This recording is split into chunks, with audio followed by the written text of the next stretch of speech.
tautsēmniecības komiteja. Drīkst atvērt. Papildus, ja? Nē, papildus būs. Papildus. Jā, mums ir papildus. Es nevēru vaļā papildus.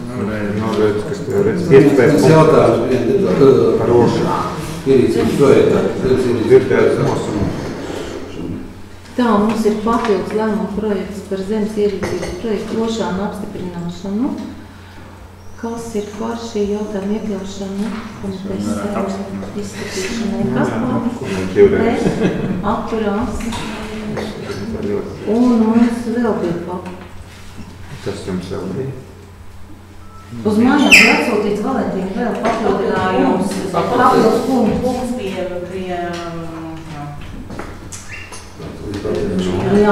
klasifikācijas rezultāti. Jā, apstiprināšana. Un tas arī ir atsevišķi mums tagad ir izsēdēt. Tas ir papildus. Tad atgriežamies pie tautsēmniecības pamat jautājumiem. Tā. Pirmais tātad ir par sadarbības līgumu slēgšanu ar Baldonas, Ķekavas, Ogres, Salaspils un Stopiņu novadu pašvaldībām un dabas aizsardzības pārvaldu par sadarbību turisma attīstības jomā. Ziņotājs Agnese Brītne. Labdien! Esmu aicinājusi uz šo jautājumu savu kolēģi no Ķekavas novada Juri Žilko, kuram arī radās šī ideja par Daugavas leiteci, par šo projektu, un Juris arī pastāstīs sīkāk. Jā, labdien!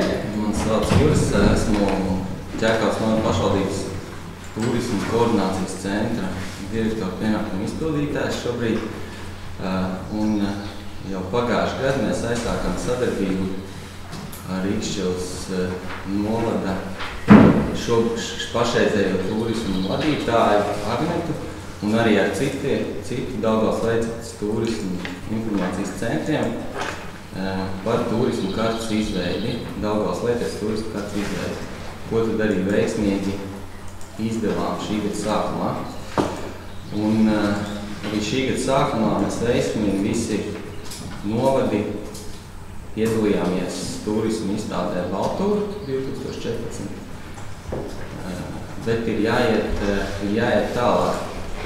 Un šis starpnovadu sadarbības līgums faktiski ir pirmais, kurš tātad juridiski pasaka, kurā ir definīcija par to, kas ir Daugavas leitece, jo līdz šim tas ir figurējis tikai turismu kartē, Facebookā, internetā, bet tāds juridisks formulējums nav bijis. Tad šī līguma viens no tādiem uzdevumiem ir šo lietu sakārtot šajā plāksnē. Otrkārt, šis līgums arī rada ietvaru ciešākai tieši turismu informācijas centru sadarbībai. Un treškārt, tas ir arī signāls uzņēmējiem, tieši turismu uzņēmējiem, par to, ka pašvaldības sanāk kopā un velta spēkus tādu lielāku reģionu turismu tēlu veidošanai. Protams, tas neizslēdz nekādā gadījumā katra novada aktivitātes un katra novada, teiksim, individuāla darbība un reklāma un turismu attīstību.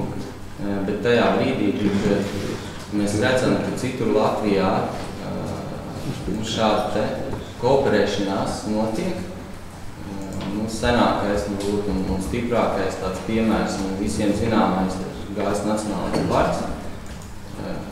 Latvijā mēs to zinām kā Gājas Nacionālais parks, ārpus Latvijas to zina kā Entergālija. Otrs piemērs ir saviņojošā vidzeme.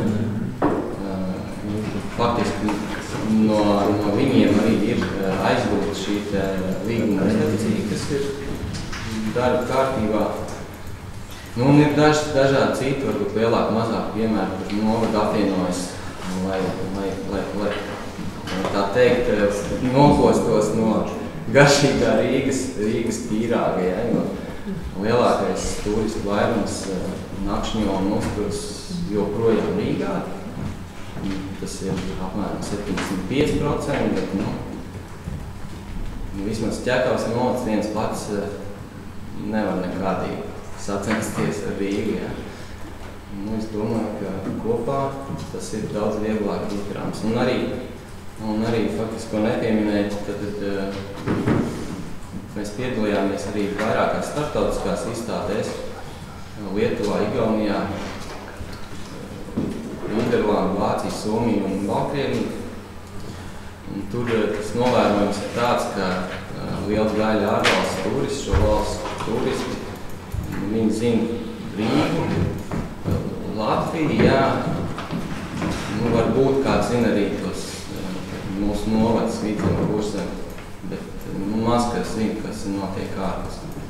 Šādā veidā ar šo te kopējo tēlu Daugavas Lētece latviski, angliski tas varētu būt Lower Daugava, kur arī varētu būt tāda vārdu spēle no vārda Lover Daugava, mīļā Daugava vai mīlētāja Daugava, ja, kaut kā, tas jau būtu tālāk attīstāms. Ir iespēja šos turistus uzrunāt. Jā, tad tālākais, teiksim, par to ciešāku sadarbību, ko šis līgums varētu nest, ir tātad, pirmkārt, delegēt tiesības turismu informācijas centriem novagos. Šajā brīdī tas nekādas papildus finanšu saistības un slogu neuzliek. To dara ar minimāliem līdzekļiem. Kā piemērs var minēt, ka mums ir tāds nodoms un vienošanās, ka mēs ar vienotu informācijas telti piedalāmies visu novadu svētkos, kur mēs tieši arī reklamējam šo Daugavas Lētece pamatā turismu karti un aktivitātes, kas notiek katrā novadā. Un tad ir šobrīd norisinās darbs pie tādas akcijas apceļot Daugavas Lēteci, kurā pamatā tiks iesaistīti turismu uzņēmēji, turismu objekti. Un tā ir, tad princips ļoti vienkārši turistam pamatā. Tad ģimenei vai draugu grupai ir jāapceļo vairāk objektu, jāpaviesojas vairākos objektos Daugavas Lētecē, jāsaņem atzīmes vai zīmodziņi jāsavāc, un tad gada beigās, oktobrī, novembrī, ballē, visi tie, kas ir viscītīgākie bijuši loterijas veidā, ko laimēt. Protams, ka tā ir arī nākamais viens no svarīgiem soļiem ir pētniecība par to, izpēte par to, kāda tad ir tieši turismu paradumi Daugavas Lētecē. Jo viens ir, ko mēs mums katram priekšstats ir, ko mēs domājam, bet tāds vispusējs pētījums par to, vismaz man šķiet nav veikts, man nav zināts. Lūk, tā. Zinu, ka šis līgums ir akceptēts, apstiprināts faktiski jau visos novados. Iespējams, ka vēl ir arī Balbonē. Es neesmu precīzi tās nezinu, bet katrā ziņā Balbonas novads arī beigās izlēma, ka viņiem ir jāapstiprina caur domas komitejām un caur domas sēdi. Tā kā īšķili nav pēdējā. Lūk tā. Kādi jautājumi? Bet tā ir tā kā juridisko organizācija, tas vienkārši līgums kopējs. Šobrīd tas ir satarbības līgums, jā. Un tālāk? Tālāk, skatoties no pieredzes, piemēriem, kā ir citos reģionos, tur veidojas klasteri, tā saucamie, kuru pamatā ir kāda juridiska organizācija, juridiska persona, vai tā ir biedrība, vai kāds cits formējums, jo tas ir nepieciešams šo te finanšu piesaistē Eiropas struktūra fonda projekta ietvaros. 2012. gadā savu laiku Latvijas investīcijas attīstības aģentūra izsludināja valstī tādu klasteru atbalsta konkursu, kurā un beigās noslēdza ar 9 organizācijām līgums par finansējumu piešķīrumu. Divas no 9 pārstāvēja turismu nozari, turismu industriju, pārējie bija meža strādnieki, turismu informācijas tehnoloģijas un tā tālāk. Un, protams, tajā brīdī, kad vai nu Latvijas investīcijas attīstības aģentūra vai kāda cita ministrija vai kāda cita institūcija atkārtot izsludinās šādu klasteru atbalstu konkursu, tad būs nepieciešams dibināt kādu organizāciju, lai piesaistītu šo naudu. Jo tajā gadījumā konkrēti ar Energauju tie bija, man šķiet, 300,000 lapi toreiz 2012. gadā. Un finansējuma atbalsta intensitāte bija kā 75 vai 80%. Tas ir, bet tajā gadījumā, Energauju gadījumā, šajā organizācijā šajā biedrībā ir ne tikai pašvaldības, bet tur arī reāli turismu uzņēmēji lielākie. Jā. Vai ir domāts, ka šis partneru skaits sadarbības līgumā kādreiz varētu palielināties? Varētu. Tātad mēs uzrunājām arī Ķegumu un Lielvārdi. Faktiski tas notika jau pat pirms šī sadarbības līguma, tas notika jau arī faktiski pagājušajā gadā. Diemžēl pagaidām neizdevās viņus pārliecināt. Lielvārdas puse pēc manā rīcībā esošās informācijas diezgan stingri ir noraidījusi šo lietu, bet Ķegums domā.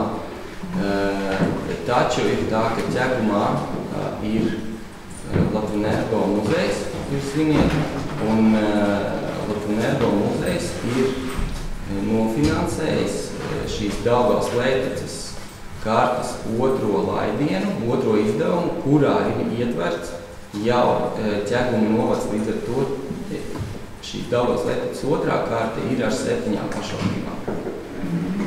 Es domāju, ka jā, tur būs arī, tur sanāca tā kā ne savādāk, kad uzņēmējs, teiksim, nofinansēja šo te daļu un tā teikt, ir soli priekšā pašvaldībai. Un šeit mēs cenšamies varbūt to, teiksim, otrādāk, jā. Tā kā es domāju, ka jā, varētu palielināties, jā. Bet ne ļoti daudz, jo Koknese un tā, kā tur sanāk, Koknese aizkraukle, viņi faktiski ir jau izdevuši karti Vidas Daugavu. Mums nezināt, jā. Man ir jautājumi. Kādi jautājumi? Lūdzu. 2 jautājumi būs. Viens jautājums ir, kā jūs plānojat šo te organizatorisko struktūru? Cik es saprotu, Ķekava ir tas līderis, kas šobrīd ir, un kas arī, teiksim, uzņemās viņa koordināta vadību. Tas vajag? Jā, cik ilgs tā būs, jā? Nē, es vispār, kā jūs esat iedomājuši, teiksim, sadarbību šeit ar formu? Šobrīd ir bijis tā, ka mēs esam organizējuši dažādas, teiksim, sanāksmes arī savā starpā, un parasti tas bijis tā, ka mēs kolegiāli nonākam pie tāda viena konsensus, un tā arī daram. Es domāju, ka līdzīgi tā arī būs turpmāk. Un tās būs, šis te līgums paredz, protams, arī šo te formālu sanākšanu un atskaitīšanos. Tur ir tieši. Šķiet, laikam bija tas nāc 2 gadā, jā? Un, jā, tā organizācijas forma būs līdzīga kā līdz šim. Jo, kāpēc es to uzdevu jautājumu? Teiksim, ja tie ir sadarbības partneri, manā izpratnē, ka, teiksim, šī lietas būtu labāk, tas jums iekšē jāpārdomā. Jā. Ka vienu gadu, teiksim, piemēram, Ķekava, nākošo gadu, piemēram, Stopiņu tagad, un šī tie koordinātors un atbildība ir rotējoši, teiksim. Manā izpratnē tādā veidā ir arī, teiksim, tas ir, teiksim, organizatoris jautājums. Man jau, es galīgi tādā gadījumā nezinu, kā dabas aizsardzības pārvalde tādā gadījumā varētu būt. Es arī kā partners organizēt, kuram, teiksim, tas reālā vērā ir tikai tā ķikšīša pēc piesaistīt. Es domāju, ka tajā vietā varētu piesaistīt citu labāku organizāciju. Šo te pašu turista aģentūru, kas, teiksim, nodarbojās. Bet kāpēc ir dabas aizsardzības pārvalde piesaistīt? Tas ir, savā ziņā aizlūgts arī no šīs saviņojušās vidzemes, bet viņi ir iesaistīti būs iesaistīti ar savu resursu un padomu par turisma lietām tajās teritorijās, kur ir kādu liegumu. Īpaši aizsargājumās dabas teritorijas šeit Ogres, Zilija. Es saprostu, ja viņi būtu, teiksim, atbildīgie par finansu struktūru sadalījumu, tad es saprostu. Bet, teiksim, tādā veidā. Ir situācijas, kad, piemēram, ir nepieciešams realizēt kādu vai projektu praktiski, vai dabas tāku izveidot, vai uzlikt ceļa zīmi, vai ko. Un tas ir ikdienas pienākums. No vienas puses, jā, tas ir viņu ikdienas pienākums, bet tajā brīdī, kad viņi ir partneri, ir daudz manā skatījumā, mana pieredze liecina, ka no partneri, ja tev, tādam partnerim būs grūtāk kaut ko mums iebilst vai nesaskaņot. Ja man ir drīkst, es pakomentēšu arī, cik es darbojos Zilo kalnu mūsu aģentūrā. Es godīgi sakot, man pārsteidz, ka jūs esat spējuši piesaistīt šo partneri. Jo šis partners būtībā ir uzraudzības institūcija, un tas ir ļoti apsveicams, ka šis partners mums tur ir. Jo bez šī partnera saskaņojuma mēs praktiski nevaram šajos dabas līgumos, šajās aizsargājumās teritorijās neko darīt. Tiešām tas ir viņu ikdienas darbs, bet ja viņi ir piekrituši piedalīties šajā sadarbībā, kas jau arī faktiski nav nekāda iestāde, nekāds cits veidojums, kā vien sadarbība ikdienas darbā. Tikai mēs šeit bišķiņ novelkam šīs robežas, cik tālu, tad mēs acīm redzot šo sadarbību veidojam tieši starp pašvaldībām. Respektīvi, ja mēs veidojam kaut kādu vienotu droši vien izdevumu, vai tas ir buklets, vai tā ir karta, tad mēs te nospraužam robežas, kurā vietā viņa beidzas. Tā es to saprotu, ka mēs būtībā aptveram kaut kādu vienu reģionu, kur mēs piedāvājam kā vienotu produktu turisma informācijas tirgu. Un dabas aizsardzības pārvalde neapšaubām. Es godīgi sakot, šaubos, vai viņi vispār drīkst slēgt šādas sadarbības līgumus, bet tas, lai paliek uz viņu sirdsapziņas. Jo viņi būtībā šeit jau tā kā apstolās mums kaut ko a priori skaņot, kaut gan viņiem jau jāizvērtē pēc normatīviem aktiem. Bet es domāju, ka tas vēl viens punkts mums ir tikai plus, jo sadarbība par šīm valsts institūcijām ir ļoti smagnēja, ilga un sarežģīta. Un ja viņi mums ir klāt un viņi jau pie šīs idejas dzimšanas piedalās un kāda amatpersona piekrīt, ka tas būtu virzāms pasākums, vai uzreiz jau pasaka, nē, šito mēs nekādīgi nevaram atbalstīt, tad nav jēgas, kas ir tērēt liek enerģiju un resursus, mēs jau uzreiz saprotam, vai tur būs atbalsts vai nē. Tas tāds mans viedoklis. Vēl jautājumi? Tad pārējiem pie balsošanas. Kas par šī sagatavotā lēmuma projekta virzīšanu uz domas sēdi? Pret? Atturās? Paldies!